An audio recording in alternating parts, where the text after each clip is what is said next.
এই সময় যেটা করবেন যে এই সময় বেশিক্ষণ ধরে দাঁড়িয়ে থাকবেন না, মাঝে মাঝে বসুন, মাঝে মাঝে দাঁড়ান।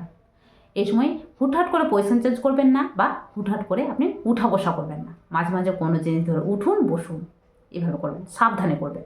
তাহলে কিন্তু আপনার ক্ষেত্রে কোমরে ব্যথা কম পরিমাণে হবে। এমনকি এই সময় যেটা বললাম ঠিকঠাকভাবে জল খান।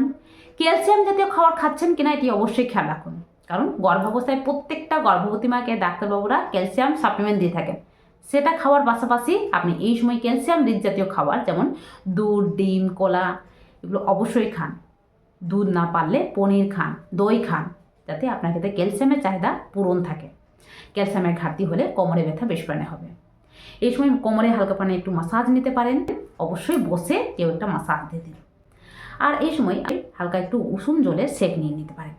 উষুম জলে সেঁক নিলে কোমরে ব্যথা অনেকটাই কমে যেতে পারে। তবে ভুলেও পেটে দিবেন না, পেটে কিন্তু গরম জলে সেঁক দিতে যাবেন না, এক্ষেত্রে বাচ্চার ক্ষতি হতে পারে।